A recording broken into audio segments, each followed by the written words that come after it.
PM face के लिए कोई खास एस्पायर नहीं है, वो नहीं चाहते कि पीएम मतलब पीएम वो बने, लेकिन उनका जो अलायंस है INDI के नाम से, उसमें से कोई जरूर पीएम बने और बीजेपी सरकार को हटाए। देखिए, जदयू के कार्यकर्ता जगह जगह नारा लगा देते हैं कि उनका पीएम कैसा हो, नीतीश कुमार जैसा हो, और उनके जो नेता हैं वो कहते हैं कि ये पीएम नहीं बनेंगे। नीतीश कुमार जी खुद भी कहते हैं नहीं बनेंगे। तेजस्वी यादव जी ने फ्लोर पर कहा कि न मैं सीएम बनना चाहता हूं, न नीतीश जी पीएम बनना चाहते हैं।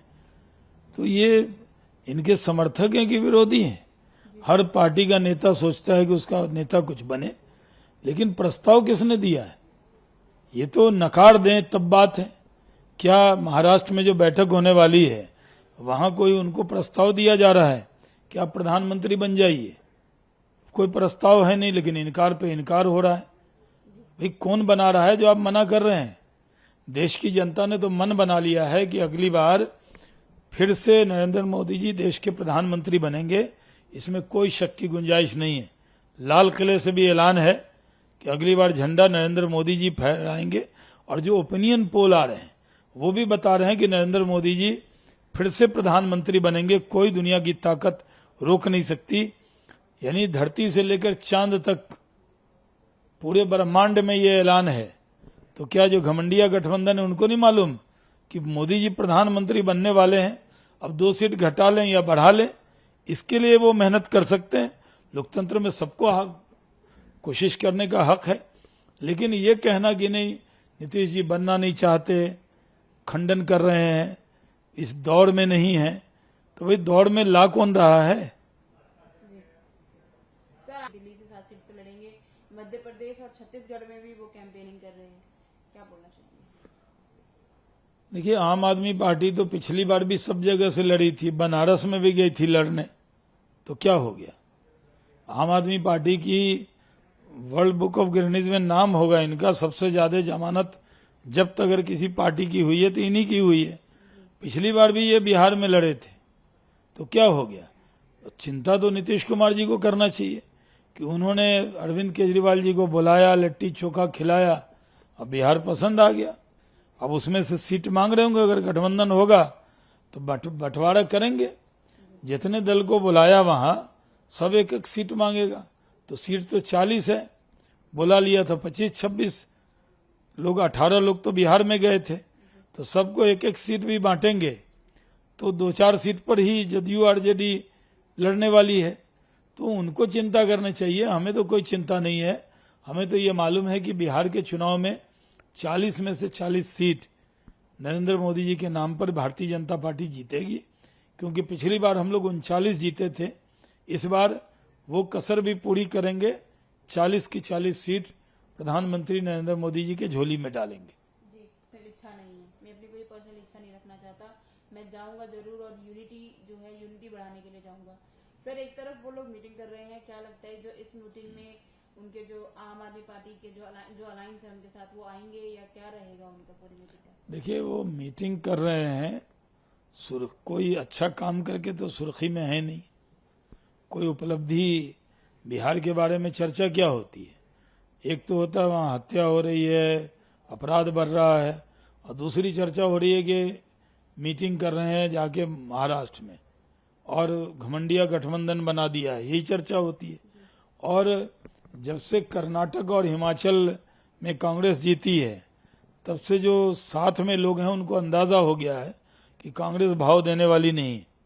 अब बिहार में 40 सीट है, जदयू एक राज्य की पार्टी है, वो भी पूरी सीटों पर कभी नहीं लड़ी, तो उसमें लड़ने में 12-15 सीट लड़ेंगे, एकाक भी जीतेंगे कि नहीं जीतेंगे। तो पहले से ही माहौल बना रहे हैं कि वो इस दौड़ में नहीं है। अरे भाई, आपको कोई दौड़ में रख कहाँ रहा है जो आप दौड़ में नहीं है? यहाँ तो कांग्रेस के लोगों को इतना घमंड और अहंकार आ गया है कि वो कहाँ गिनते हैं इन लोगों को, कहीं गिनते नहीं है, कहीं गिनती में नहीं लेते इन दलों को। भाई आरजेडी को पिछली बार 0 सीट आई थी और 14 में नीतीश कुमार जी को 2 सीट आई थी, बीजेपी के साथ जरूर 16 सीट आ गई थी। लेकिन सच्चाई तो यही है कि 19 में आरजेडी को आई थी 0 और नीतीश कुमार जी को 2014 में आई थी 2। तो 1-2 सीट भी इनको मुश्किल लग रहा है। इसलिए पहले से भूमिका बनाया जा रहा है कि वो उस दौर में नहीं है, क्योंकि सबसे बड़ी पार्टी तो कांग्रेस है और कांग्रेस पार्टी कोई ज्यादा लिफ्ट दे नहीं रही। पहले बहुत हल्ला हो रहा था कि नीतीश कुमार जी, जो क्या नाम है उस गठबंधन का, INDIA, जब हम पार्टी के हम प्रवक्ता हैं, वो पूरा नाम हमें नहीं याद हो रहा, और तो आम आदमी को क्या मालूम होगा, अंग्रेजी में नाम रखा है, इंक्लूसिव डेवलपमेंट अलायंस, कुछ भी जोड़ के लिख दिया है। ऐसे तो लोग ज्यादातर घमंडिया अलायंस कहते हैं, तो पता है कि घमंडिया अलायंस के हाथ कुछ लगने वाला नहीं है, सिर्फ चुनाव तो लड़ना ही है। और हम लोग भी चाहते हैं कि लोकतंत्र की, इसी में बहुत बड़ी बात है कि लोकतंत्र तभी आगे बढ़ता है जब विपक्ष के लोग अच्छे से चुनाव लड़ें।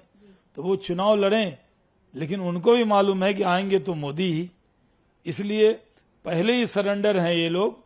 इसलिए जो अलायंस के लोग हैं वो पहले से भूमिका बांध रहे हैं, ताकि कल चुनाव के बाद ये न कहें कि आप भी उम्मीदवार थे, आपका क्या हुआ। जी सर, टीएमसी की एमपी है। पहली बात तो ये है कि भारत के जो मुसलमान हैं उनकी इतनी चिंता उनको क्यों हो रही है। भारत के मुसलमान चांद पे जाने को कह रहे हैं क्या? कोई एप्लीकेशन डाला है जो नहीं जाने देंगे? वो तो अपने वतन से मोहब्बत करते हैं, जिंदा हैं तो इसी वतन में, और मरने के बाद भी इसी वतन की खाक में, मिट्टी में मिल जाएंगे। उनको टीएमसी के सर्टिफिकेट की जरूरत नहीं है।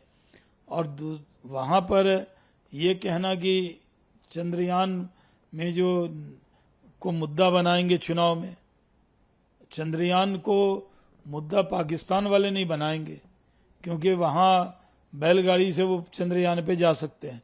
हम हर भारतीय को तो सुबह से शाम तक कहीं चले जाइए, पूरे दुनिया में क्या चर्चा है कि इसरो के वैज्ञानिक को और प्रधानमंत्री मोदी जी को बधाई पूरी दुनिया दे रही है कि चंद्रयान हमारा साउथ पोल पर लैंड किया। ये तो बहुत खुशी की बात है। अब इलेक्शन जब अनाउंस होगा तो क्या इलेक्शन कमीशन कहेगा कि चंद्रयान न बोलो, शिव शक्ति जो पॉइंट है उसका नाम न लो, जो हमारा तिरंगा पॉइंट बनाया है उसका नाम न लो? क्या ये नॉन पार्लियामेंट्री वर्ड है क्या? इसका चर्चा क्यों नहीं होगा? चुनाव होगा तब भी चर्चा होगा, चुनाव नहीं है तब भी चर्चा होगा। लेकिन ये कहना कि हम कोई चुनावी मुद्दा बनाएंगे, अरे देश आगे बढ़ रहा है, पूरे दुनिया में भारत की धाक जमी है, भारत नंबर 1 है, पहला देश है भारत जो साउथ पोल पे लैंड किया है, लूनर वहां। तो इसकी चर्चा करने में टीएमसी को क्या दर्द हो रहा है? उनको भी गर्व से कहना चाहिए, महुआ मित्रा को भी, कि भाई हमारा देश पहला देश बना जो दक्षिणी ध्रुव पे लैंड किया। उनको भी भाषण में कहना चाहिए।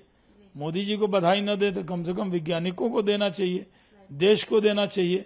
इतराज क्या है? शिव शक्ति जो नाम रखा, कहीं इससे दर्द तो नहीं हो रहा टीएमसी को? तिरंगा नाम रखा तो उनको दर्द तो नहीं हो रहा? कहीं उनको इस बात का दर्द तो नहीं हो रहा कि जो वैज्ञानिकों ने कमाल किया है वहां, उससे उनको परेशानी तो नहीं है? क्या वजह है जो इस पर चर्चा टीएमसी के नेता कर रहे हैं? सर, दिल्ली के पंजाब जो है वो इंडिया का पार्ट नहीं है और लिखे गए हैं। ये देखिए बहुत दुर्भाग्यपूर्ण है। जिसने भी इस तरह की खालिस्तान के समर्थन में नारे या पेंट किए हैं, उन सब पे पता करके कार्रवाई होना चाहिए। इस देश में इस तरह की सोच की कोई स्थान नहीं है। ये देश एकजुट है, एकजुट रहेगा। और इस तरह की जो साजिश पाकिस्तानी इशारे पे कुछ लोग करते हैं, वो कभी कामयाब होने वाले नहीं है।